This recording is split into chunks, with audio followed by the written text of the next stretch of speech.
of bringing my puppy home. He is now 9 weeks old today, aren't you? So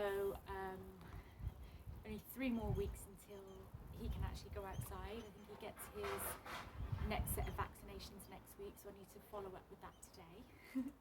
As you can see, he's very treat focused, and no, it's been a really nice week. It has been tiring.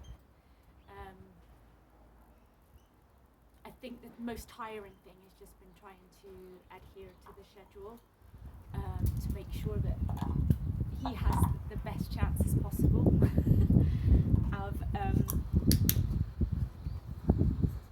getting to a routine that he understands and that he won't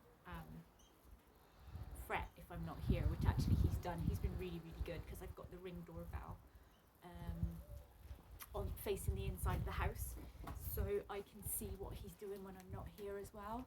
So last night was the hardest thing because he wouldn't go pee or poo outside. So we had a bit of a standoff, a bit of a Mexican standoff, if you're allowed to say that now, where I asked him to stay outside and he had a right meltdown. And but anyway, it worked because he did actually go to the toilet in the end. So it's really just patience with these little guys, patience and a routine to make sure that they understand that they eat, they go outside, they take a break, have some play. When they start to get niggly and tired, then it's time to go inside, and then he gets put into his little corner. He has a little corner that he's created himself with all his beds. He's got like 3 beds that he sits on, and then the blanket from his mommy is still there, and he usually has a chew toy and he falls asleep. So today I thought he's just had his lunch today, so he's on 1.5 of these now, 3 times a day. So he's just finished the bag of food that the small bag of food that the breeder gave me for him. So luckily I brought another bag just in case. He's on Eukanuba puppy for large breed at the moment, and his coat is beautiful and he's healthy. So at the moment I don't really see much point in changing that apart from the price. It is really expensive compared to other cheaper brands. So I looked up Skinner's, field and trial for puppy, and it scored actually 1 point higher on the dog food analysis, and it's about half the price. So we might switch out to that, mightn't we? And it's important to say then that he will also get, his food will be supplemented. He won't be fed a raw dog food diet necessarily, but his food will be supplemented with things like ox liver, kidney, raw bones to chew on, because that's really good for keeping their teeth clean,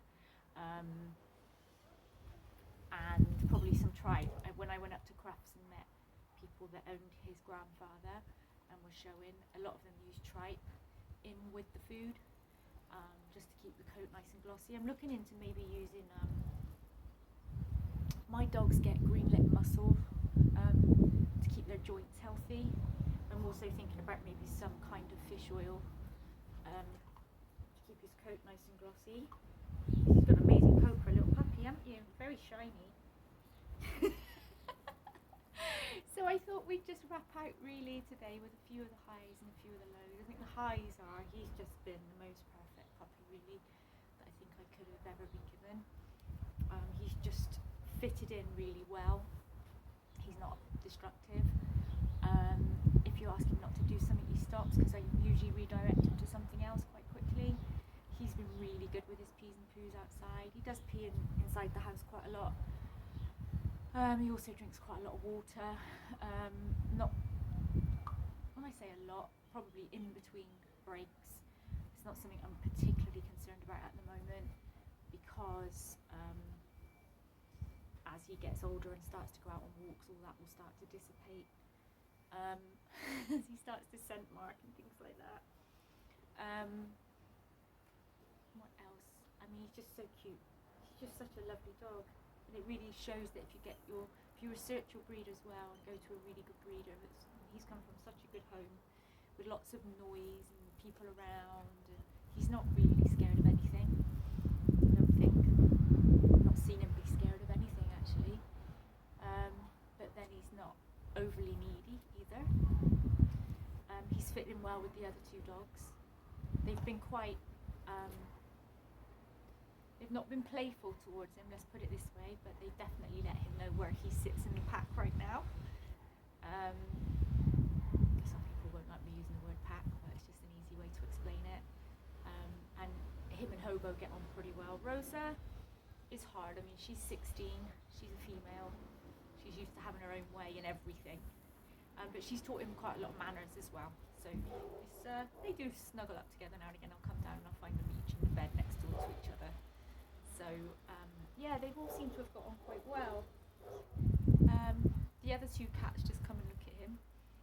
Bijou is his friend. In fact, Bijou was trying to get his attention earlier and he was just ignoring her. She was very put out.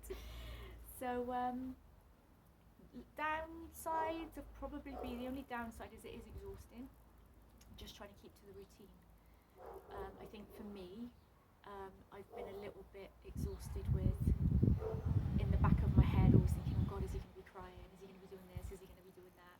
When I'm not at home, I think it's more exhausting for me when I'm not at home. When he is home, I know he's not really up to anything, so I can relax a bit. I leave him for up to 2.5 hours at a time at the moment. Any longer than that's not really fair because he needs to get breaks and he needs to know what's around. But of course he's not on his own, he's always got 2 other dogs around. I don't leave him with the 2 adult dogs on his own. Either both of them will be behind the kiddie gate, or him and Hobo. Sometimes I leave together, it depends. I kind of get a vibe from them in the morning how they feel, but would never leave him alone with him and Rosa, just because Rosa can get quite grumpy. And then the only other downside really was last night. He did have a little bit of a meltdown. That could have also been because I was too tired to really fully appreciate what was going on, because none of us are perfect. So yeah, overall it's been a lovely week. I figured we'd wrap up the session today with just a few little demos of what he can do and what he's learned in his last 7 days. So, Cairo, here, good boy. Look, Cairo, look, good boy. Can you sit? Oh, good sit, good boy. Here, sit. You down. Come here.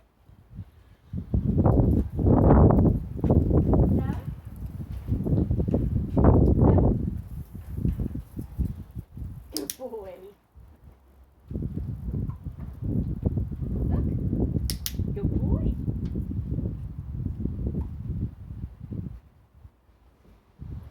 Come around.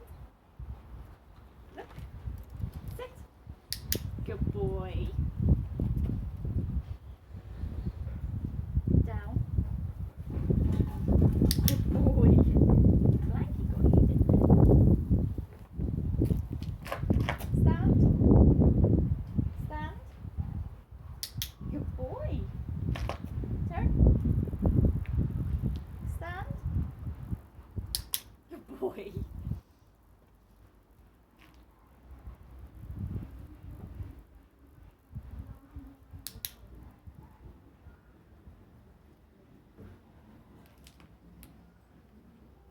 Sit. Good boy. So, I think in 7 days that's pretty good. Last night as well, we were also practicing. Come here. Cairo, look. Boy. Here. Twirl. Yes. Good boy. Twirl. So that's just a bit of fun. He will also do spin the other way eventually. And yeah, so don't let anyone tell you that you can't train your puppy. Don't let anyone tell you that your puppy doesn't want to work for you. They all do. You've just got to get in the right way with them and make it fun. So that's it for this little channel for this week. 7 days with my 8-week-old puppy. He's now 9 weeks old. And what we'll probably do is just pop in and out. His first walk will probably be the next video we do. Already been doing a little bit of work teaching him to walk to heel and things like that without a lead, just so that he's used to staying with me when we go out. Yeah, so anyway, I hope you've enjoyed it. It's been lovely to have you watching along, and if you've got any questions, don't forget to write them in the comment section below, and don't forget to subscribe to my channel, so you don't miss out on the rest of his development. You gonna say goodbye?